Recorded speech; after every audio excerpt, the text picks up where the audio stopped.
Hey, Tim. Hey, Greg. How's it going? Pretty good. Good. I'd like to welcome our special guest, Jon. Jon is an old friend. Fun fact, Jon has twins. Tim has twins, and I have twins. There's something in the water in Pennsylvania. That's right. We're helping to populate the entire state of Pennsylvania. So one of the reasons I invited Jon over, not just because he's fun to talk to, but Jon is one of those hipster vinyl people. And he has the most amazing vinyl collection, and I thought maybe we could have him over here to ask a few questions. So in truth, I beat the hipster. You did. I've been doing this for almost a decade. Yeah. So I've been doing it. You're ahead of the curve. I am a little ahead of the curve, but just never stopped. Just started early and kept going. The prices just keep on kind of going up. So if you want to lie about the amount of money you spent on vinyl, in case your wife listens to this, we completely understand. So I have 700 records. Oh my gosh. And my CDs are even worse. And you're still married. Yeah, my wife actually says it's cheaper than being a car guy. Yeah, that's one way to look at it. Yeah. So, I can attest to that. Yeah, and I have 1,100 CDs. Wow. Yeah. So, the thing now we're talking about is I play guitar. I want a Les Paul. So that's kind of what I've been keeping an eye out for. Not a Martin. Did you say you had a Martin? Martins are up in Nazareth. You can tour that for free. I haven't done that yet. That's what's funny is that we live as close as we do to it, and people will come in and visit us, and they'll be like, "Oh, we're going to go do the Martin tour." And for whatever reason, I'm never able to go with them. I have never gone on my own. It's pretty neat. It has a small museum. So there's some Johnny Cash guitars, and they had a Kurt Cobain from the Unplugged up there when we were there. Oh, cool. And then you get like a tour of the floor. Nice. It's a union shop and everything. I kind of think Martins are a little overpriced, and my guitar teacher agrees. This episode is sponsored by Martin Guitar. But what I'm actually looking at is, now this is getting super nerdy, but I'm a Metallica guy. Kurt Hammett has a guitar. It's a 59 Les Paul. If you have a 59 Les Paul, it's probably worth more than Greg's beautiful home here. That's like the sweet spot for Les Pauls. The guitar he has is called Greenie. Is it green? Greenie. Oh, okay. So it brown. was owned originally by the original guitarist for Fleetwood Mac before the Buckingham Nicks. Yeah. So the first version of Generate. Yeah. Yeah. Mm-hmm. So I think his name was something Green. Owned the guitar first. Then the guitar got purchased by Gary Moore, who played in Thin Lizzy. And then Kirk Hammett bought it. Oh. So that's kind of a impressive, ownership of this. That's the one you have your eye on then. Well, so Gibson really has turned around their business and has been doing a lot of signature models. Sure. So now they have Greenie models. So the first Greenie model that came out was a very realistic version of it. It was only $50,000. Drop in the bucket. And I forget how many they made, like 200. But if you bought one, you actually got to go meet Kirk Hammett and stuff. Sure. I can't afford that. Yeah. Then they came out with a cheaper version at $25,000, which I can't afford that. You get 2 or 3 then. Yeah. So they came out with a basement model or whatever. That's about $3,000, and the lower version of the Gibson brand is Epiphone. Sure, that's what I have. I have an Epiphone. So they came out with a Greenie Epiphone, and that's about $1,500. Yeah. So that's kind of what I'm looking at, thinking about. I heard for the $1,500 you get to meet the guitarist for Gin Blossoms. So well worth it. So you get to go out to Arizona. Yeah. I think they're from Arizona. So you get to perform "Hey Jealousy" on their tour wherever you want. I like the Gin Blossoms. I do too. I own the CD. So do I. I actually have that on tape too. I was at the thrift store finding. I have one of their CDs that are like, what do you call them when they're only like 3 or 4 songs? Like like a single? Yeah. It's kind of. It was like a short play. I don't know. So Tim, do you only have do you have the one guitar, or I have a Fender acoustic. do you play a lot, or? I'd like to say I play a lot, but it's always the one day, someday. So I play poorly, but I play. Yeah. Yeah, that's cool. So I guess we should get into some of your records, though. What do you have for Yeah, us? so Greg and I talked. So I actually physically grabbed from my collection some stuff, and the one thing Greg was asking is to bring like the most expensive albums. Yeah, what do you got? But I thought it'd be fun to start with the cheapest albums I've ever found. Okay. So, and it was funny because I found these at a yard sale in Richland Town on the same pile. Oh, look at this. And this guy just had them out. It was probably 50 high, and you never know. They're not gonna find anything. So I'm flipping through, and I remember I found Elvis Presley's like Blue Christmas. I'm like, that's pretty cool. Yeah. And then I saw Def Leppard, Hysteria, and I lost my mind. Love that album. And I have it here. Like, look at that hype sticker. That's so cool, right? So. Oh wow, look at that. Yeah. Yeah, and then right underneath it was 1984 from Van Halen. What? That's pretty awesome. And this says "Hot for the Teacher" on it. Sure, And Jumps on it. This is the last. It's the last Roth record, I think, with Van Halen. Yeah, I think. Well, we did an episode about it. Yeah, because then OU812 came out. And he didn't know what he wanted, and he goes, "How about $1 for each?" And I was like, "Yeah, sure, I'll take those." She's gotta like wipe the drool from your mouth. I'll take those. I'll take those, absolutely. So $1 a piece. $1 a piece. Yeah, I know. I've seen the Def Leppard going for 30 easy.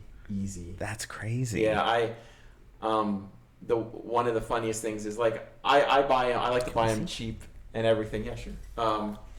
But I found at the thrift store, I found the double vinyl greatest hits from Billy Joel. Ooh. And they wanted like $8 for it, which actually for a thrift store is quite a bit of money. But I'm like, I gotta pick this up. Yeah, the next time we went to a record store, they had it on the wall for $50. And I looked at my wife and I'm like, see, I know what I'm doing. You know value. Yeah. Oh, this Van Halen one is fantastic. I mean, that is so cool. Yeah, that was shirtless David Lee Roth. Of course.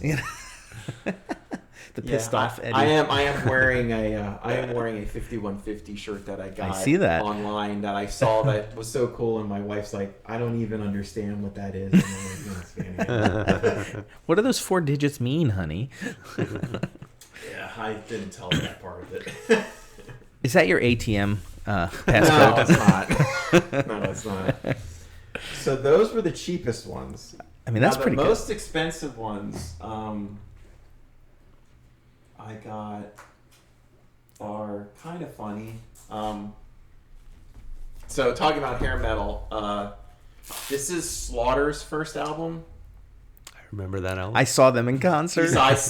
Opening for Def Leppard. Oh, that's interesting. So I saw these guys open for Kiss. Oh, for Kiss. On Hot in the Shade tour. Okay. And this was weird because like I wanted to see Kiss because I was always a Kiss fan, and my brother wanted to see Slaughter, and then coming out of it, my brother was where it really got into Kiss. Kiss was, yeah. Anyway, but this has this was their first. Here's their first album. I've seen Slaughter. It was funny. We saw Slaughter probably 7-8 years ago, and it was like we saw them 30 years in between. It's like we saw them in like 91, and then we saw them in like 3 decades at best. It was pretty funny. She's only 17. No, that's Winger. No, that's Winger. That's Winger. So this has nice try, Up All Night. Up All Night's probably the biggest. Yeah. But Which it's one? got Up All Night. Oh, bad. But this has this cool orange vinyl. Nice. That is. So that's cool. That one. That's very cool. And you paid the price. I paid the price. I'm not going to say it. I don't want you. It was close to 40. I'm not going to spend. Oh, Fly to the Angels. Yeah. That's what I was thinking of. The last time we went to Double Decker, getting into like super nerdy stuff, is they had Metallica's first 3 records or 4 records. I think it was 3, because their first like main release on a major label with Elektra was Justice for All. Yeah. So Kill 'Em All. Ride the Lightning, and Master of Puppets were all on Megaforce Records, which is out of New Jersey. Well, I went in to Double Decker, and I think they had Master of Puppets on Megaforce, and they wanted $500 for it. Wow. I'm not going to spend that. Not that crazy. But I was like, wow. So this is probably a band you guys ever heard of?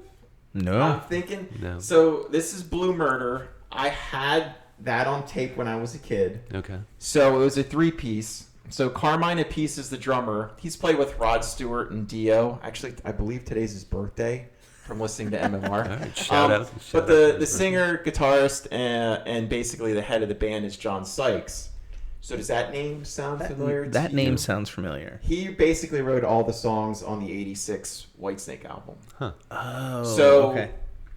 basically when they recorded the 86 Whitesnake album, and David Coverdale was like, I guess they got into a big fight and basically fired the entire band. Yeah. So then the touring band of the 86 Whitesnake album had nothing to do with the actual band, yeah. But that's So that's what came out of that. That's interesting. It's produced by a little producer by the name of Bob Rock. Bob Rock, yes, who brought us the Black Album And Motley Crue and yeah, stuff like yeah. that. So that's I actually picked that one up because I'm like, these guys have no idea who this is. And that probably the best known song from that is Valley of the Kings. They had a music video on MTV and stuff like that. Okay. Yeah. So this was a COVID buy. Okay. So during those times, weren't Spending going any to thrift money? stores. You weren't- So yeah. I was like, saw this on Walmart.com.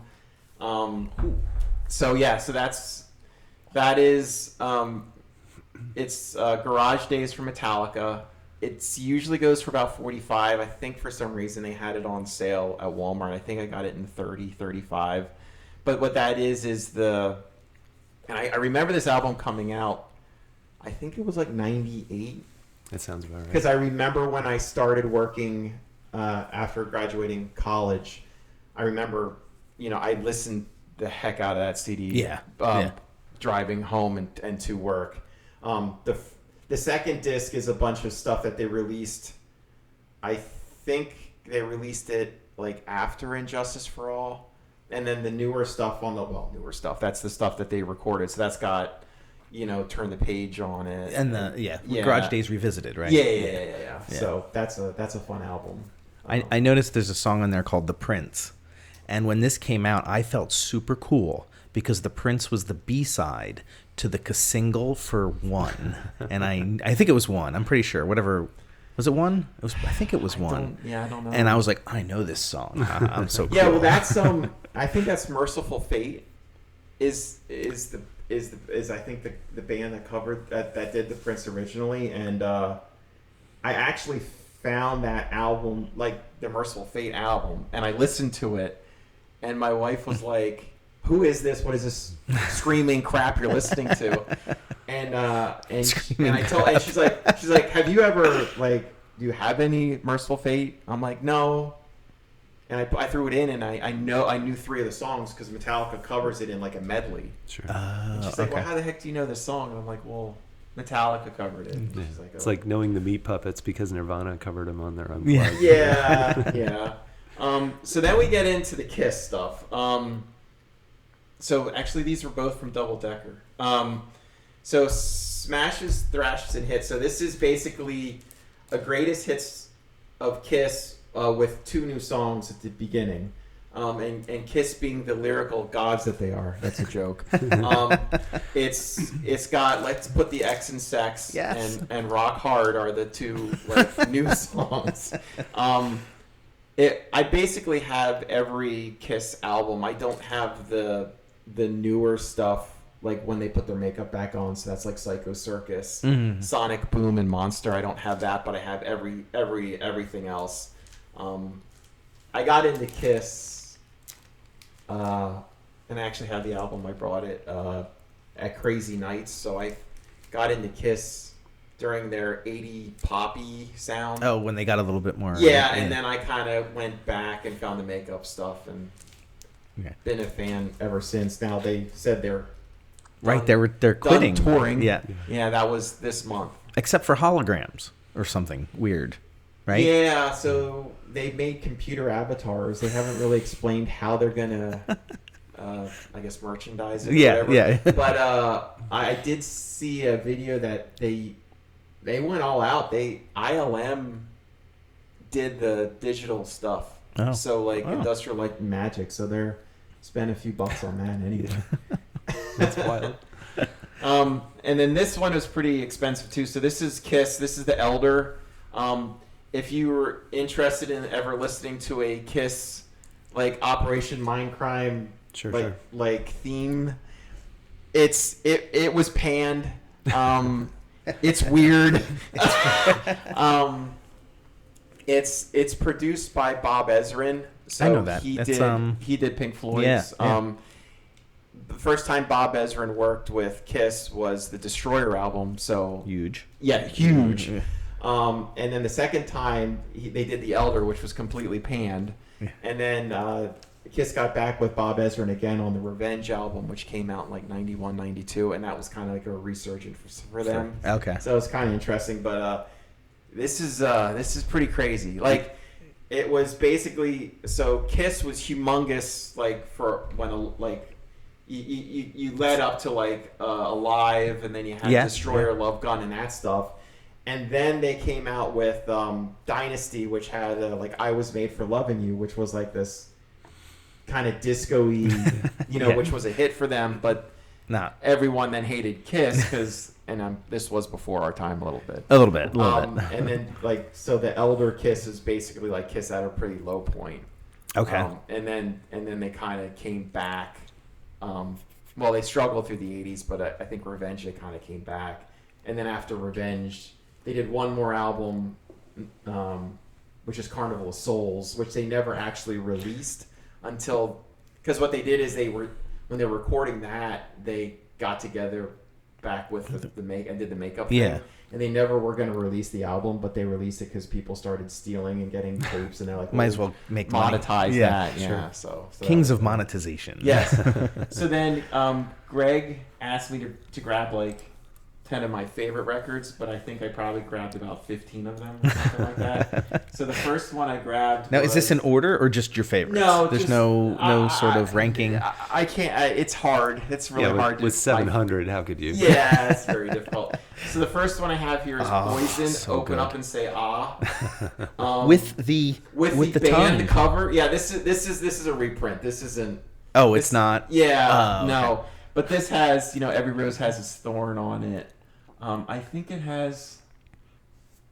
This first side has, Nothing But a Good Times on it. Back of the Rocking Horse. It was a good album. Yeah, I had Fallen it. Angel. Fallen Angel. Every Rose Has Its Thorn. Yeah, I saw these guys at. They played. They played at the PPL Center. They were really. That was a few years ago. That was really, really good show. I saw them once. It was about 15 years ago, and they were fantastic. Yeah. I have to say, it was with CC. It was the original lineup, Right. and they were great. Yeah, they really put it on a good show. I was impressed. They're local, and they're from Mechanicsburg, PA. Oh, I didn't know that. Yeah. Oh, really? Yeah. I remember. This is a funny remembrance. Now I don't know how when you guys were growing up. I don't know how into new tech your parents were, but a little bit. I remember. When my parents got our first VCR, I remember we had a friend come over to help my parents hook up the VCR because they didn't understand that one cable or two cable that it takes. But I remember my brother and I taping MTV, and we taped Poison. Oh yeah, Poison videos. I remember that. That's fantastic. Yep. So going back to hair metal. Nice. Can't go White wrong. Lion, Pride. Is this what was their ballad? Every hair metal band had to have one ballad. When the Children When Cry. the Children Cry. Yeah. Thank you. Yes. So Vito Bratta is the amazing guitarist of White Lion. He's amazing. I always liked him. I think one of the reasons why with the music collection, the sickness that I have is I remember... for those who live in the area or whatever, going to the mall, the Richland Town Mall or whatever mall. And I remember going into the record stores and just seeing all those tapes and being because I kind of remember tapes being $8, $9 back then. Yeah, I think that's about right. And you're I wish I could buy these 10, but I can only buy the one. Because I remember always wanting this album, but never being able to get because another album you would buy and I think the next album is probably one of those that won out over White Lion. I think you guys will know why. Slippery When Wet, Bon Jovi. I mean, this is this original? Yeah. I found this on Facebook Marketplace. Okay. I mean, Bon Jovi is. I mean, He's from Jersey. I saw them at. I saw them in Philly where the Flyers play, whatever it's called these days. Wells Fargo, maybe. Wells Fargo. I don't know. There is a rumor. Now, when I saw them, Richie Sambora hasn't toured with them in a few years, but there's rumblings that they will tour with Richie's coming back. Their current guitarist, his name's Phil X. He's amazing. As you imagine. Sure. Yeah.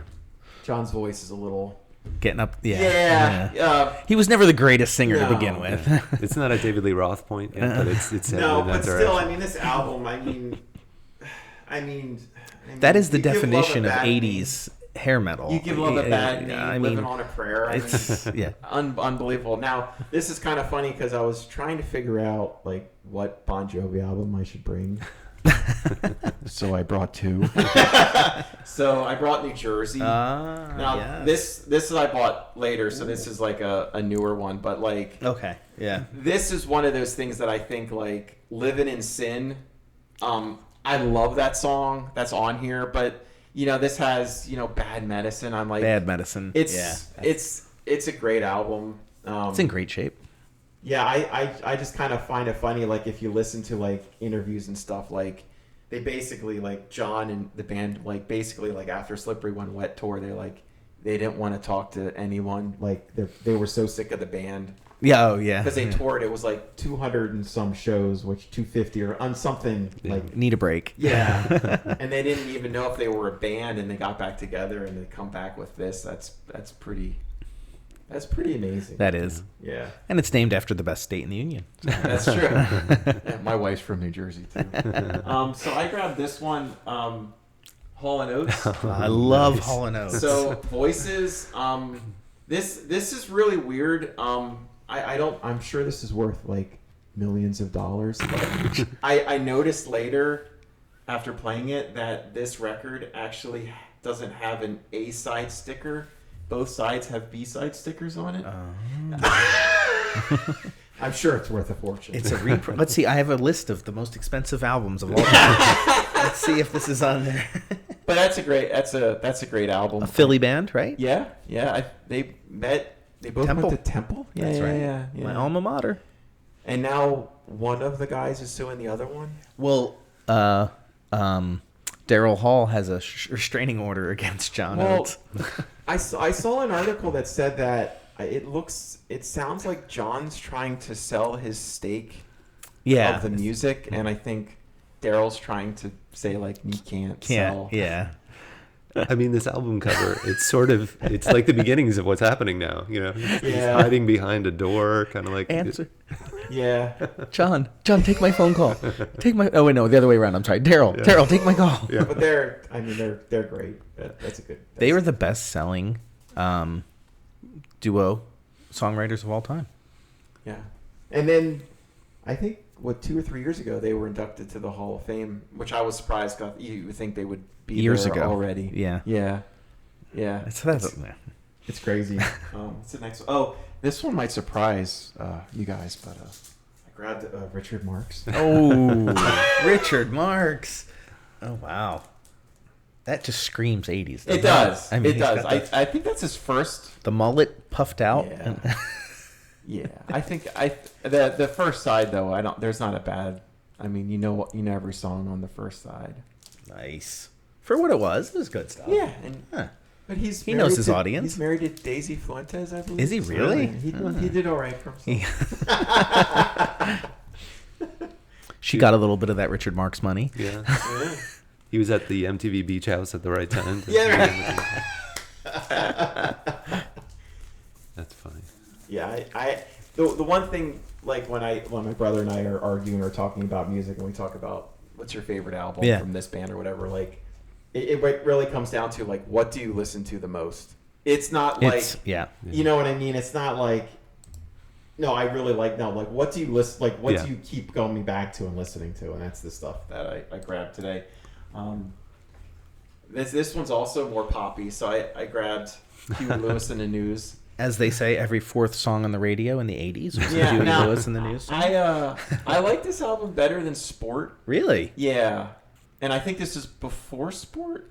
Hip to be square? I mean... The one thing, like, my wife, every weekend, for those who have Sirius, 80s on 8, they have... Yes. Every weekend they'll grab a year, the week of that year, and then they'll play the top 40.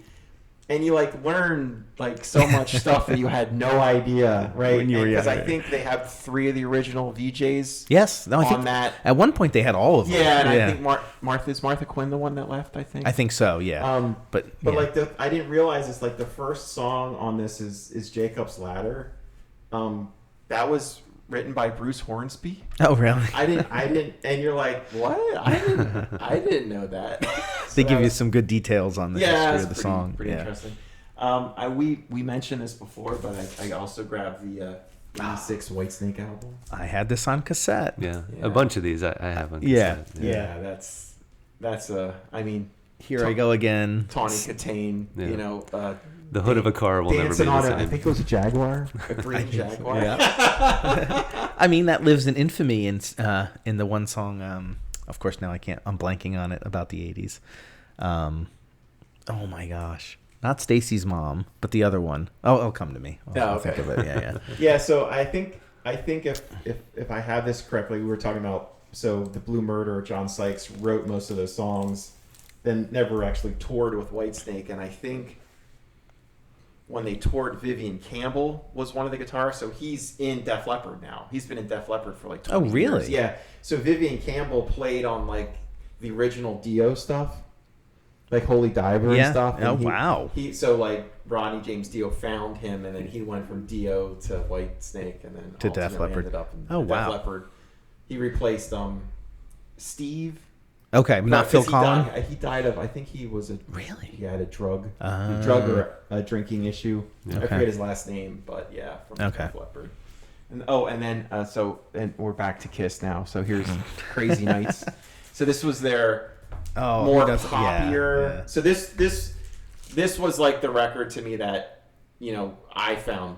This is where I found and fell in love with Kiss. This was produced. I found all this out later. Like Ron Nevison produced this. Yeah. So he did like the Heart album. You know, like Never. Sure. So like this is very synthy poppy. Yeah. Crazy Nights was probably the biggest single. Kiss tried to have a few other songs, Reason to Live and stuff. My Way, they made videos, but they didn't really get that many. Yeah. And that iteration of Kiss is, you know, you don't have Ace, you don't have Peter, Chris anymore. You just have Gene and Paul. Yeah. Bruce Kulick is the guitarist. I think he's amazing. And then Eric Carr, their drummer, he actually passed away. Did he really? He had heart cancer, which I didn't even know. Yeah, I didn't know that was like a thing. Yeah. But it was weird that he died the same day as Freddie Mercury. Huh. Wow. Okay. I feel like this album cover, like, iconic. Yeah, it's just like when you think of Kiss, like I almost picture this particular cover. Yeah, that's a cool one. And then I have some 90s stuff. Let's see your 90s. Let's do it. So I don't know how this is gonna hit, but I was always a bigger STP fan than Nirvana fan. I don't know if I'm gonna get death threats for that. But I love it. It's Purple. It's their second record.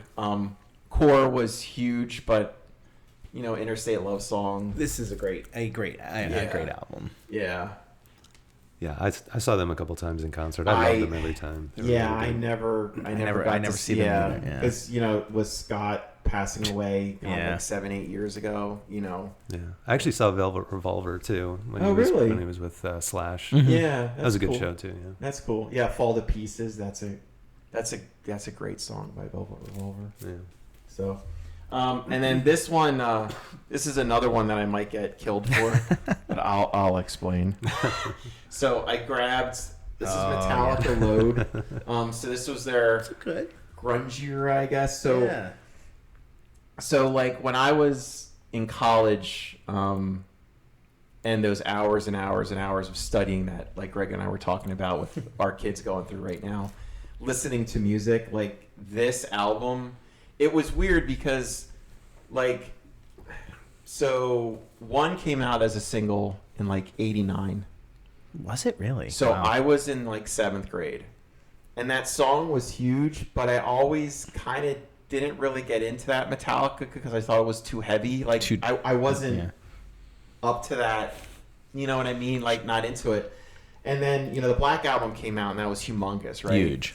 And then Load came out and I really got into Load. And then for some reason, once I got into Load, I kind of went back to the catalog and now, you know, Master and all that stuff. And I know all that stuff, which is, it's really weird, but I don't know. To me, it's kind of a thing now, but I've always loved, if you've never heard the Outlaw Torn, it's the last song on that is, and if you've never seen the S&M 2 with the full orchestra, they do that song. I love that album, amazing. the S&M. So, that is fantastic. And Greg and I did see Metallica together. We did for the not Saint Anger. Hardwired. Hardwired. Yeah, that was at the Link. Yeah, nice. That was pretty amazing. That was a good show. Yeah. They're good. They're flat out. We had pretty decent seats. Yeah, and we saw Volbeat. Nice. Yeah, I saw them at the what was at the time the Sands and now is Wind Creek. Oh, okay. They were fun. It was kind of weird because Volbeat opened and it was supposed to be Volbeat, Avenged Sevenfold, and Metallica, but the lead guitarist from Avenged Sevenfold's wife had a baby, like literally that day, so they didn't play. Huh. So Volbeat had this longer set, than normal sure, set, and they covered Johnny Cash. Yeah, it's pretty fun. good. Yeah, they're so upbeat for like pretty heavy, you know. They just seem like they're like having a good time. Yeah. And, What's that? The one song that is that Bloody Cross? Would that be their biggest hit? I feel like it's I can't think of the name of it, but he's like fight. Yeah, Warriors Call. I do have them. I do have Volbeat on vinyl. I got it on a clearance bin for like $15, and my wife was like, "Who the heck is Volbeat?" And I'm just like, I looked at it because it's a live. Yeah, it's a live show on vinyl, and I'm just like, I have like for like $15, I have to buy it. You know, so that was fun. You had no choice. I had no choice. So I brought this record in. I'll be sure to have it out of the house before Helen gets home. Because Greg knows what it is, right? If it's going to be either Morrissey or the Smiths. No. Oh, yeah. yes. So it's live. It's Throwing Copper. Apparently, Greg's wife had a bad incident with Ed Kolchak, the lead singer. She was in a record store and then she went to Millersville, and he's from like around there, right? York, so, yeah. And so she was in a record store and he was in there, and he approached her and he says, "You know who I am?" And he was all like hitting on her, like playing up the "I'm going to be this" or "I am this famous rock star," and she like, you know, she's more like, you know, Smith's Morrissey, so she had no interest and completely blew off Ed Kowalczyk. That's funny. Gave a blow to his ego. Yeah. But I listened to that album. It's good. It is. Yeah, it's a great album. Like I've seen him the most. Okay. So I saw. Though going back to the Sands, we saw him play live, and it was one of those things. We waited till the last minute. We got tickets for like $20. And it was just him, right? He was just. Well, so we saw him, and it was with a band. Right, but he was playing live, but it wasn't the original live band. It was just a night with Ed Kowalczyk. So it's really weird. So like apparently now, so I saw live this summer. They played at the Steel Stacks. Okay. Apparently he now owns 51% of live, so he can use the term. Oh, okay. Yeah, but I've seen him as Ed, Kolchak 3 times. Twice I saw him. Well, this says this. So this is the 25th anniversary. It must have been the 20th anniversary. He played this album acoustic. Really, by himself? With another guy. Okay. And it was pretty amazing. Okay. Yeah. Cool. So if you've ever heard Pillars of David on acoustic, that's pretty crazy. Yeah. That was a good time. I did meet Ed after one of their shows, and he was very nice to me, but I paid for the tickets. So you paid for the meet and greet. And then the last one I have here is Dave Matthews under the table and dreaming. So I didn't know you were a Dave Matthews fan. So this was funny. So I don't know if you guys a month or two ago did you guys see the Rolling Stones like 250 best guitarists of all time? There was a list. No, I didn't see it. No. So as you would imagine, like that made a lot of people not happy. Oh sure, with, it's always gonna tick off somebody list and stuff that people are. Well, there's a YouTuber that I follow. He plays guitar. He went to Juilliard, so he's like this crazy virtuoso.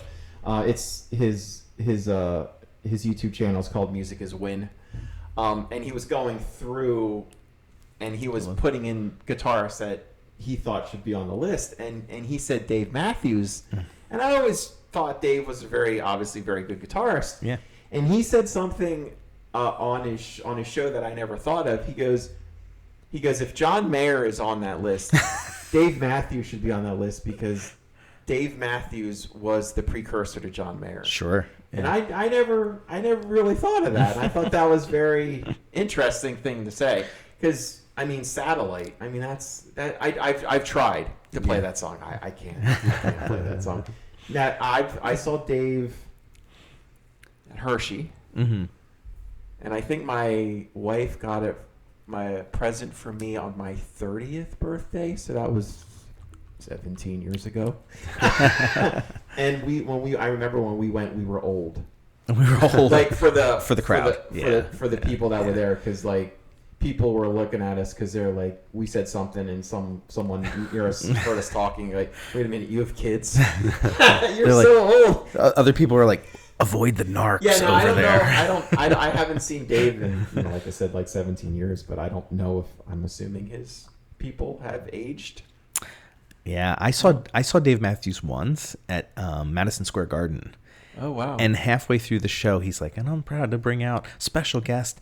And out walks, oh my God, I'm blanking on names today. The guy who sings, Snoop Dogg. No. Oh God, pause it. I could kill myself. What's it? James Brown. Okay, yeah. Oh. Okay. James Brown. I say, and out comes James Brown, and they do Sex Machine, and they do like 3 or 4 songs with James Brown, and it was like, oh my God, James Brown and Dave Matthews Band, like it was wild. But that was my only. I saw Dave. I don't know why it's on Disney Plus, but if you have Disney Plus, they have the newest Rock and Roll Hall of Fame induction, and he introduced Willie Nelson. Oh, okay. He just got into the rock. He just got into the rock, yeah. Wow. And it was funny to see Dave like play some Willie Nelson songs. Oh, that's very cool. Yeah, that was kind of crazy, and it was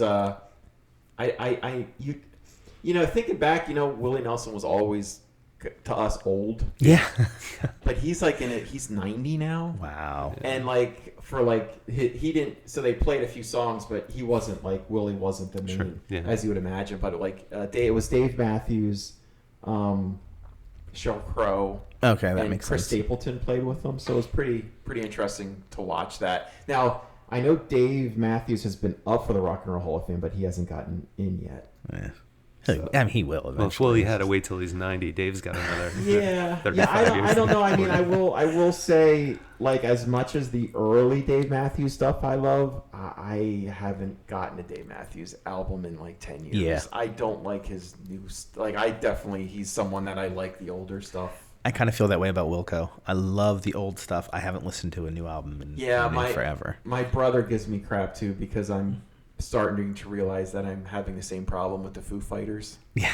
I don't like the newer Foo Fighters stuff, but like the older Foo Fighters. You jam out to every song, right? Yeah. Now and to be honest, like if you've never seen Dave and the boys play, like see them live. Yeah.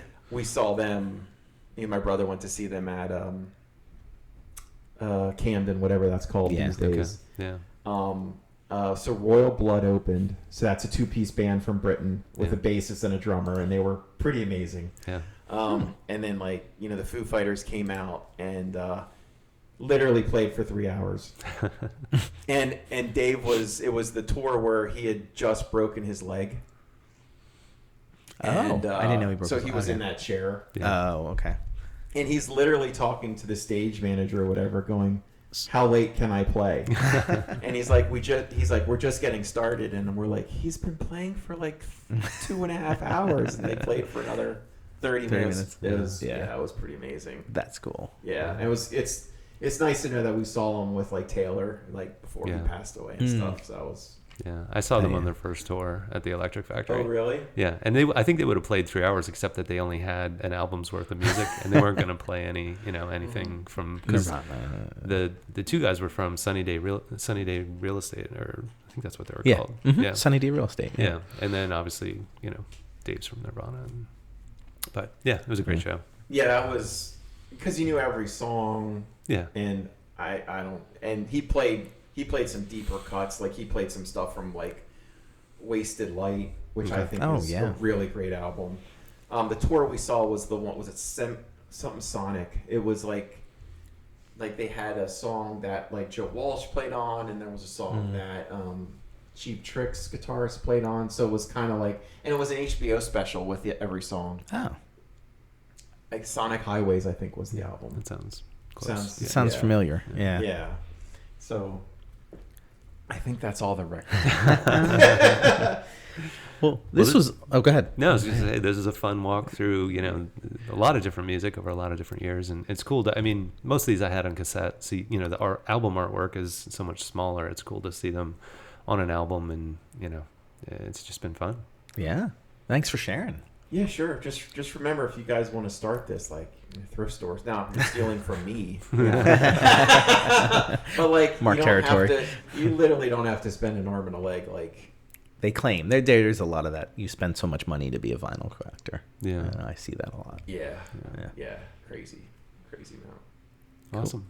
Well, thank you. Yeah. Sure. Thanks for having me.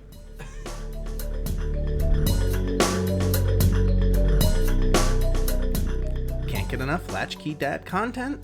Well, check out latchkeydads.com. That's right, Greg. On our website, we've got a plethora of photos from each episode, as well as other interesting links to content that we talk about on the show. Yeah, Tim, I really enjoy all the pictures that you put up there, as they really bring the episode home. Yeah, I guess I'm not afraid to show those embarrassing photos of my childhood. So, we encourage you to check out the website, latchkeydads.com, for all that content. Excellent. And if you have a moment, check out our shop page, where we've got really cool keychains for sale. If you don't know what to get your dad for Christmas, the holidays, Father's Day, birthday, check it out. It's a cool gift. Tim, did you know that listeners should like, review, and subscribe to the Latch-Key Dads podcast?